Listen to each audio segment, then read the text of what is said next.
Considerations of Providing a Read Aloud by Tamara Ballard. Interactive Read Aloud. An interactive read aloud is one of the most important, heavily researched, and commonly used instructional practices in libraries and classrooms.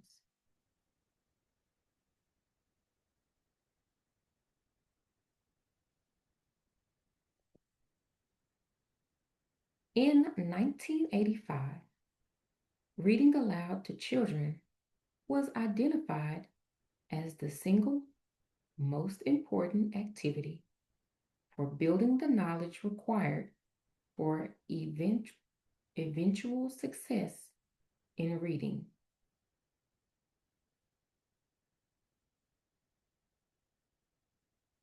It is better for librarians to have students interact with the text, peers, and the librarian. It gives it a better involvement experience, and the students will love it. It is less effective to have students take a passive role as a listener. Students are not involved and they will get bored very easily. They're just sitting there watching you as you're speaking and as you're talking.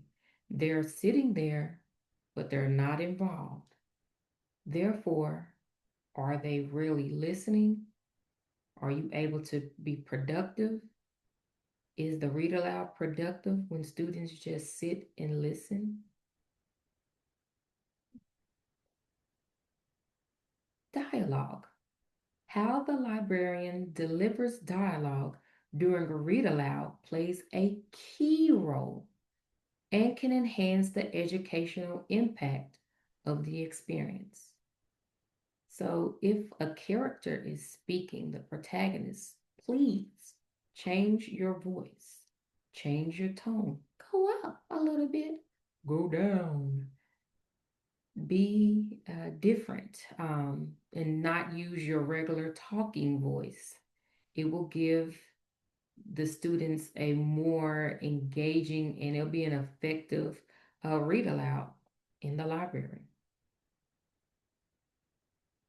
Important factors. A librarian must consider several important factors when conducting a read aloud. Providing a read aloud requires a librarian to take multiple events into account. Several key considerations guide a librarian's approach to delivering a read aloud. Plan ahead. Make sure you know what the story will be about. If you have an activity to go with it, make sure that you have everything set out so it can run smoothly for you. Be mindful. When presenting a read aloud, librarians need to be mindful of many different considerations. One of them is selection should be age appropriate and aligned with technology proficiency of the child. If your read aloud is online using Sora, like what I will be doing today, I will make sure that the students know how to use that technology. Even though I'm presenting, they should be able to know how to use Sora as well for themselves. Another reason to be mindful is a librarian should select materials that will engage students. Try to creatively edit when necessary. Tweaking is fine. Making adjustments and going off the whim sometimes can be okay as well. And just being thoughtful. Complete a run through of selected materials ahead of time. to avoid surprises. So know what you're reading, know the text, some vocabulary, practice some of those before reading to be surprised when you are reading that story. Purpose of a read aloud. Librarians must consider the purpose of a read aloud. Does it align with the school's district curriculum? Will the book selected be manageable for a single sitting and has a natural flow? Is the read aloud suitable for all students, including student with disability? So make sure you think about that when students are entering your library. You are planning ahead and you make sure that you're not just picking out any book to read. The book has a purpose. Maybe you've already collaborated with the reading teacher, um, the ELAR teacher, and you know what book you'll be reading. You've also included the special education teacher as well. So all students that enter your library, um, it aligns with the curriculum. Book selection. Are the visuals clear for all to see? And are there any repeated phrases? Are students able to sit through the entire read aloud without getting bored? Will students receive comprehensive questions or conduct a turn and talk after the read aloud? Does the selected story stay free from bias and stereotypes? Make sure you're mindful and think of all students when reading certain text. Avoid bias and stereotypes and certain gender role, because you also have to make sure that the LGBTQ plus community, be sensitive to them and to racial content as well. Make sure it's not boring. That's why I say use your dialogue, make it exciting so students can sit through it and not feel like they're in the classroom. Um, Book selection is critically important for a librarian during a read aloud because it directly impacts student engagement, comprehension, and the overall effectiveness of the experience. If students are not engaged when it's time to ask comprehensive questions after the text, they're not going to know. They're going to be off. They're not involved.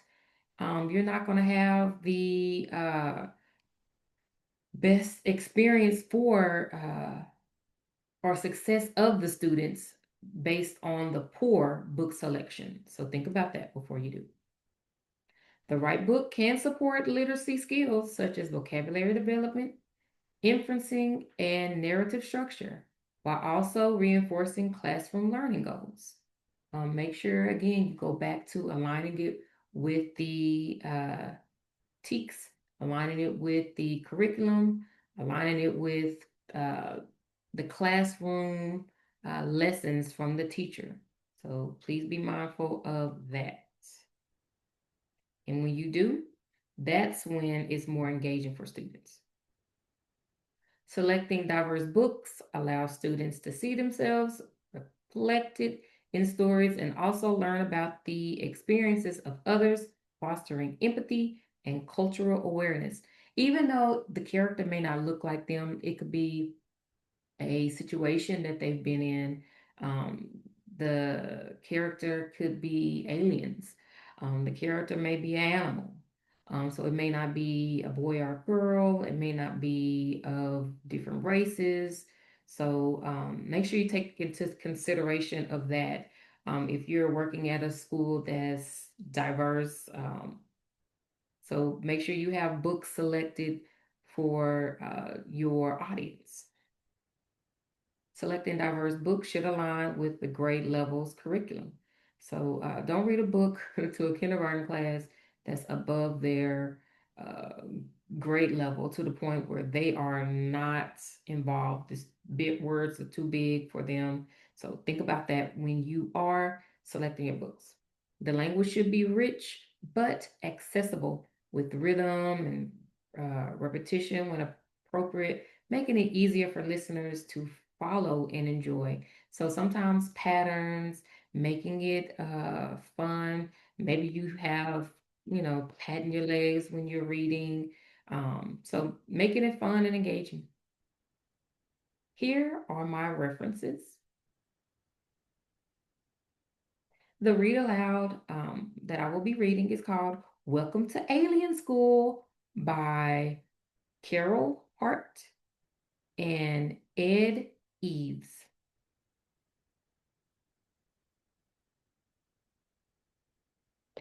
I will be reading from Sora.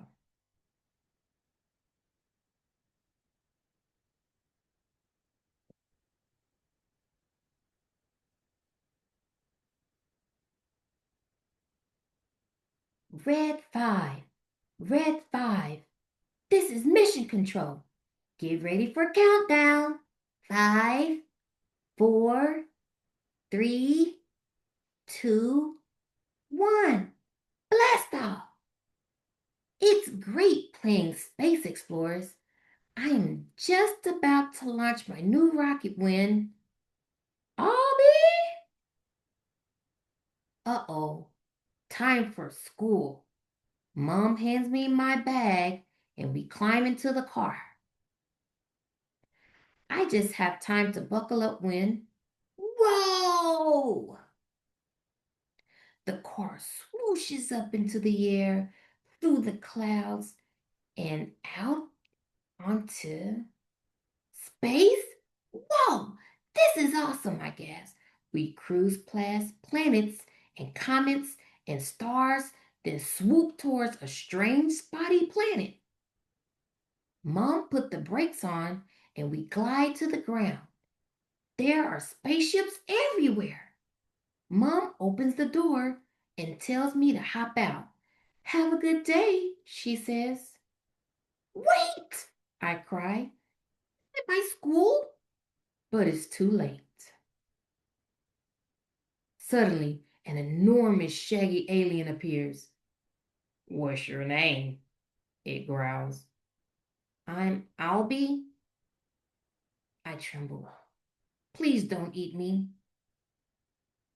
Oh, I never eat my friends, grins the alien. I'm Noggle. Come on, or we'll be late. Our teacher is called Mr. Quark. He looks very strange indeed. Welcome to alien school, he gurgles. Everyone is staring at me. I try to blend in, but Mr. Quark asks the class to guess what kind of creature I am. It's so embarrassing. Is it an blop? Asks a pink alien. No, it's a Durkle, says a long-nosed yellow creature. Actually, says Mr. Quark, Albie is a human from planet Earth. But don't worry, I'm sure he's very friendly and almost certainly won't bite. First, we have to do spelling. Spell Bazoozle Quark, says Mr. Quark. Spell Flobbity Obbity Pom Pom. Spell Tog Tog de Noggle Plump. This is hopeless. I can't spell anything. Don't worry, said Noggle. It's always hard at first. Next, we have to do sums. Now, I love maths, but space sums are impossible. I can't even recognize the numbers. Just then, a loud alarm starts to ring. Whew! Lunchtime, shouts Noggle. and we all rush to the door.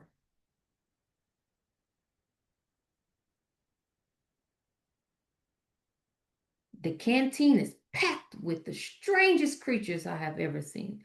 Noggle pushes a button on the green nozzle and bark, something lands on my plate. Ew! Space Getty, my favorite, Gens Noggle. Are you sure it's okay? I whisper. It seems to be. After lunch, it's messy time. I paint a fierce T-Rex, but space paint must be magic because the T-Rex comes to life. Uh-oh! Quick! As a flash, Noggle shoves a painted lollipop between his teeth. That should keep it quiet. We tidy up our things, then rush outside to play. Let's ride the scooters, shouts Noggle. Riding a scooter at home is easy, but these ones look a bit more tricky. Noggle zooms off. Just push the red button and hold on tight, he says. But there are loads of buttons, and they are all red. I don't know which one to press, so I try them all and oh, the scooter flips, twists, and I tumble through the sky. Help! I'm headed for outer space! Suddenly, something grabs me around the waist. It's Mr. Quark's long arms. Saved! It looks like you could do with some scooter lessons, he laughed. Noggle rushes up and gives me a big hug. Sorry, Albie, he mumbles. I thought you had written one before. That's okay, I say. It was amazing. All too soon, it's home time. I rush to Mom. Can Noggle come for tea, I ask? Mom smiles at the new friend. That would be lovely, she says, but Albie has swimming tonight. See you tomorrow then, I sigh. Have fun at the pool, calls Noggle. Uh-oh. The end.